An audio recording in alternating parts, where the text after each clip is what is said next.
Dear students, अब हम जिस टॉपिक पे बात करने जा रहे हैं वो है कि क्वाड्रेटिक इनइक्वालिटीज़ को कैसे सॉल्व किया जाता है। तो क्वाड्रेटिक इनइक्वालिटीज़ से आप वाकिफ़ होंगे, अगर नहीं वाकिफ़ तो आपको थोड़ी सी जानकारी इसकी दी जाती है। सबसे पहले तो आपको क्वाड्रेटिक इक्वेशन का पता होना चाहिए। ऐसी इक्वेशन जिसमें हम इस तरह से देखते हैं कि x की मैक्सिमम पावर 2 हो और वो इस तरह से लिखी जा सके, this is equal to some number और some time this is equal to 0। इस वक्त मैंने जो इक्वेशन लिखी है ये आपके पास एक क्वाड्रेटिक इक्वेशन है। इक्वेशन क्यों कह रहा हूँ? क्योंकि सेंटर में इक्वल का साइन है। x की मैक्सिमम पावर इसमें 2 है, तो ये quadratic equation in one variable है। हम बात करने जा रहे हैं इनइक्वालिटीज़ की। अगर इसी तरह मैं कोई इक्वेशन लिखता हूँ x² -6x + 5, अब मैं यहाँ ग्रेटर देन 0 लिख दूँ या इसी इक्वेशन को x² -6x + 5 स्मॉलर देन 0 लिख दूँ, तो अब ये इनइक्वालिटीज़ में कन्वर्ट हो चुका है। और चूँकि इक्वेशन यहाँ पे क्वाड्रेटिक है तो लिहाजा ये क्वाड्रेटिक इनइक्वालिटीज़ कहलाएंगी। इसमें इक्वालिटी का साइन इसके नीचे आ सकता है, ठीक है। मिसाल के तौर पे कुछ लोग इसको ऐसे देख लें, 6x + 5 greater than equal to 0 या x² -6x + 5 smaller than equal to 0। ये जो चार केसेस हैं ना, ये चारों के चारों केसेस क्वाड्रेटिक इनइक्वालिटीज़ कहलाएंगे। और ये ऊपर वाली जो इक्वेशन है इसका नाम होगा क्वाड्रेटिक इक्वेशन। मेन टास्क हमारा क्या है कि इनइक्वालिटीज़ जो क्वाड्रेटिक हैं उनको सॉल्व कैसे किया जाएगा। इसी में से मैं कोई एक केस पकड़ता हूँ। मिसाल के तौर पे मैं यहाँ पे लिखता हूँ कि इस क्वाड्रेटिक इनइक्वालिटी को कैसे सॉल्व किया जाएगा। x² -6x + 5 greater than 0। अब एक बात आपके ज़हन में रहनी चाहिए कि जो लोग जानते हैं क्वाड्रेटिक इक्वेशन को सॉल्व करने के 3 मेथड हैं। या तो आप इसके फैक्टर्स बना सकते हैं, या आप इसका जो है क्वाड्रेटिक फार्मूले के थ्रू इसके आंसर्स निकाल सकते हैं, इसके सॉल्यूशन निकाल सकते हैं, या कंप्लीटिंग अ स्क्वायर के मेथड से इसके सॉल्यूशन निकाल सकते हैं। लेकिन हम देखेंगे, इक्वेशन को देख के डिसाइड करेंगे इसके फैक्टर बनते हैं या नहीं बनते। तो फ़िलहाल हम वो ले रहे हैं जिसमें फ़ैक्टर बन सकते हैं। तो इसके फैक्टर आपने बनाने हैं कि अब आप देखें कि इस इक्वेशन के फैक्टर जो हैं वो क्या बनते हैं। तो हम देख लेते हैं कि x² -5x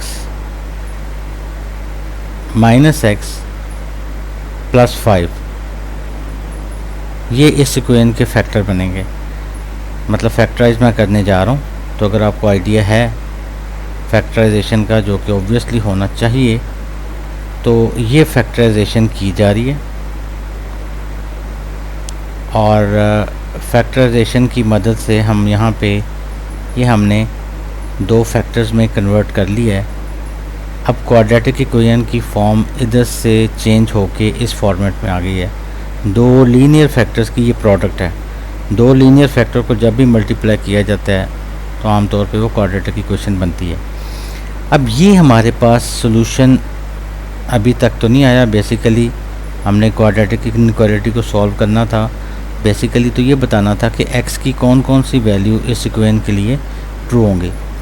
तो रियल जो लाइन है उसी का बार बार जिक्र आएगा। तो मैं इसके सॉल्यूशन रियल लाइन से आपको शो करवाऊंगा कि रियल जो लाइन है उसके ऊपर आप इसके सॉल्यूशन को कैसे रिप्रेजेंट करेंगे और उसके बाद इसका सॉल्यूशन सेट कैसे लिखेंगे।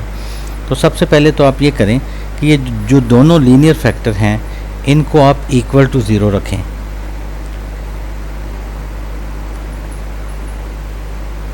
यहाँ से आपके पास x की 2 वैल्यूज़ आएंगी, x - 1 = 0 और x - 5 = 0।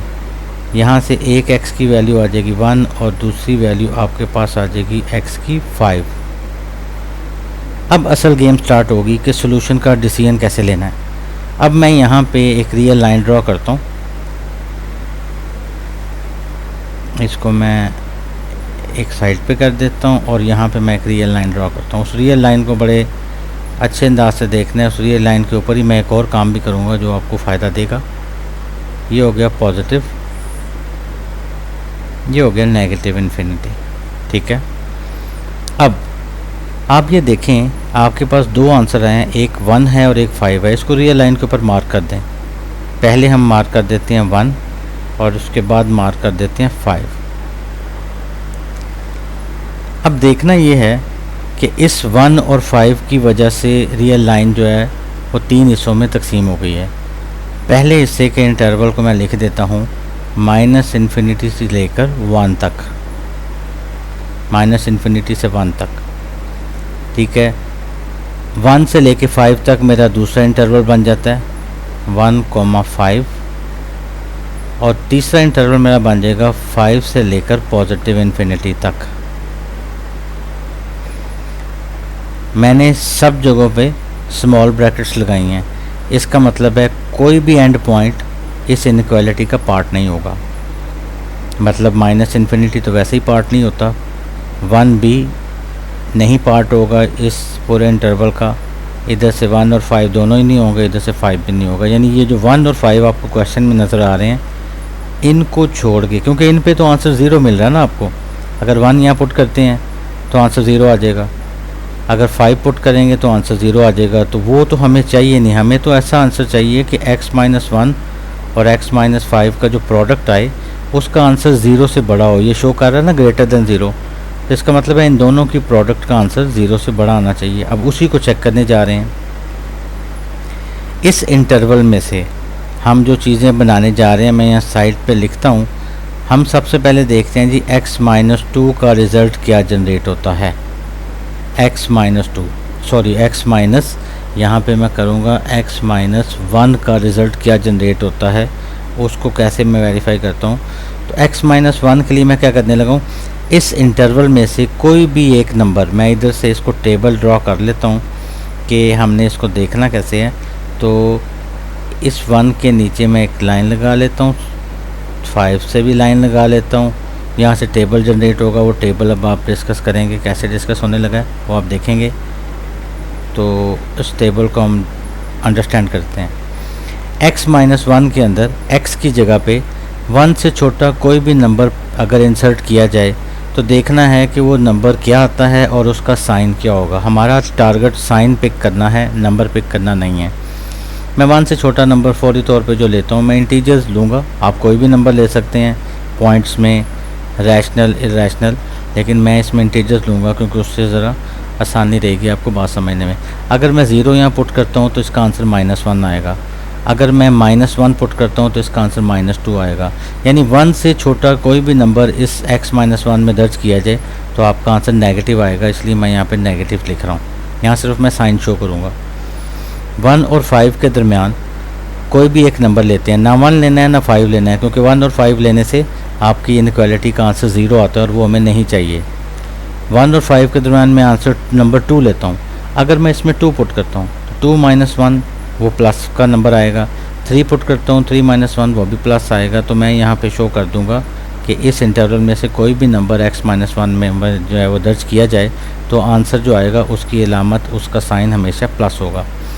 5 से ग्रेटर नंबर लेते हैं, 5 से ग्रेटर नंबर इसमें पुट करेंगे। ऑब्वियस बात है कि 6 पुट कर लें, 7 पुट कर लें, इसमें माइनस करने से आंसर हमेशा प्लस में आएगा। तो यहाँ पे भी मैं प्लस साइन शो कर रहा हूँ।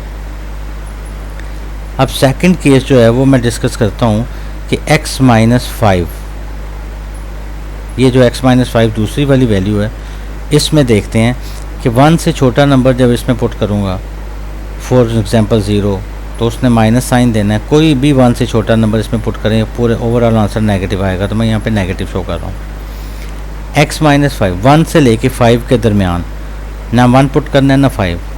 1 और 5 के दरमियान कोई भी नंबर ले सकते हैं, वो पॉइंट्स में भी हो सकता है, वो इरेशनल भी हो सकता है, वो रैशनल भी हो सकता है, लेकिन इंटीजर्स के थ्रू बात ज़्यादा आसानी से समझ आती है, इसलिए हम इंटीजर लेते हैं।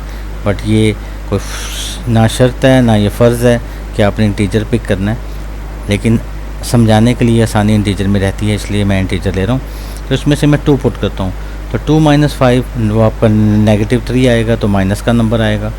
3 लेता हूँ तब भी नेगेटिव आएगा, 4 लूँगा तब भी नेगेटिव आएगा। इसका मतलब है इस इंटरवल के दरमियान में से कोई भी नंबर उठा के मैं इस वाले x-5 में x की जगह पे दर्ज करूँ, मेरे पास जो नंबर आएगा उसकी अलामत, उसका साइन हमेशा नेगेटिव आएगा। 5 से ग्रेटर नंबर लेते हैं, 6 - 5 1, 7 - 5 2, वो पॉजिटिव नंबर जनरेट होंगे तो ये पॉजिटिव आ गया। अब मज़े की बात अब समझने वाली है जो अब आपने देखनी है, यहाँ पे इन दोनों की प्रोडक्ट है x-1 और x-5। तो मैं ज़रा यहाँ पे शो करने लगा हूँ कि x-1 प्रोडक्ट x-5, इन दोनों को मल्टीप्लाई किया जाए तो ये ऊपर दोनों के साइन हैं मल्टीप्लाई, ये इन दोनों के साइंस को मैं मल्टीप्लाई करता हूँ, माइनस माइनस प्लस होता है तो यहाँ आंसर प्लस आएगा, प्लस माइनस माइनस होता है यहाँ आंसर माइनस आएगा, प्लस प्लस प्लस होता है यहाँ आंसर प्लस आएगा। अब आपको थोड़ी सी बात अंडरस्टैंड शायद हो जाए कि इस वाली इनइक्वालिटी का आंसर आ गया है। बस आपने ये देखना है आंसर क्या है। इन दोनों को मल्टीप्लाई करने से आंसर 0 से बड़ा आना चाहिए। 0 से बड़ा आने का मतलब होता है कि आंसर आपका प्लस में आना चाहिए, 0 से छोटा हो तो आंसर माइनस में आता है। अब यहाँ देखें ये आखिर वाले फैक्टर जो आपको नज़र आ रहे हैं x-1 इंटू x-5, इन दोनों की प्रोडक्ट से जो साइन जनरेट हो रहे हैं, एक प्लस यहाँ पे जनरेट हो रहा है और एक प्लस यहाँ पे जनरेट हो रहा है। इसका मतलब है ये वाली इनइक्वालिटी भी इसको सेटिस्फाई करेगी, ये वाला इंटरवल भी इसको सेटिस्फाई करेगा और ये वाला इंटरवल भी इसको सेटिस्फाई कर रहा है। वो कैसे पता चल रहा है आप देख लें कि इधर जो आपके पास ये साइन जो जनरेट हुआ प्लस, इन दोनों को मल्टीप्लाई करने से पॉजिटिव आ रहा है। एक ये इंटरवल है जिसमें हमें पॉजिटिव साइन मिल रहा है दोनों की मल्टीप्लिकेशन से, और एक ये इंटरवल है जिसमें हमें पॉजिटिव साइन मिल रहा है। अब देखना ये है कि हम इसका सलूशन कैसे लिखेंगे। अब रियल जो लाइन है उसके ऊपर तो सलूशन ऑलरेडी मार्क किया हुआ है कि -∞ से 1 तक और +5 से +∞ तक ये इसका सलूशन है। तो जब सलूशन में गैप होता है तो हम हमेशा इंटरवल फॉर्म में जो सलूशन मेंशन करते हैं, तो इसका मैं जो सलूशन लिखूँगा वो basically final answer interval form में क्या होगा कि -∞ से लेके 1 तक, जो कि दरमियान में ये वाला सलूशन नहीं है तो गैप आ गया। गैप को फिल किया जाता है यूनियन की मदद से, और यहाँ पे हम लिख देते हैं 5 से लेके +∞ तक। तो इस इनइक्वालिटी का जो आंसर आया वो ये है। ये हमने इंटरवल फॉर्म में लिखा है। ज्योमेट्रिक फॉर्म में सलूशन ये ऑलरेडी मेंशन है कि यहाँ तक जो सलूशन है इसको मैं होलो कर देता हूँ, इसको भी होलो कर देता हूँ, तो -∞ to 1 ये सलूशन है क्योंकि इसके ऊपर साइन पॉजिटिव है, और 5 से प्लस इसके ऊपर भी साइन पॉजिटिव है इन दोनों की प्रोडक्ट का, तो ये दोनों सलूशन है। अब प्रॉब्लम क्या होगी कि इतना सलूशन निकालने के बाद ये सलूशन आ गया। अब निकालने के बाद कुछ लोगों के जहन में आएगा कि अब मैं वेरीफाई भी करना चाहता हूँ कि आया ये क्वेश्चन इसका आंसर ठीक है कि नहीं है। तो मैं पहले वेरीफाई की बजाय एक काउंटर एग्जांपल के थ्रू बात कर लेता हूँ। ये सलूशन नहीं है क्योंकि इस पे साइन माइनस आ रहा था, इन दोनों की प्रोडक्ट का जो साइन था या नेगेटिव आ रहा है। आप इस 1 और 5 के दरमियान में से कोई भी नंबर उठा के इस इनइक्वालिटी में पुट करें तो देखें क्या आंसर 0 से बड़ा आता है। हम चेक करते हैं। यहाँ पे मैं कहता हूँ जी इसमें 1 और 5 के दरमियान में मैं 2 पुट करता हूँ, ये 2 - 1 आ गया, और इधर मैं 2 पुट करता हूँ तो ये 2 - 5 आ गया, और ये ग्रेटर देन 0 हम शो कर रहे हैं।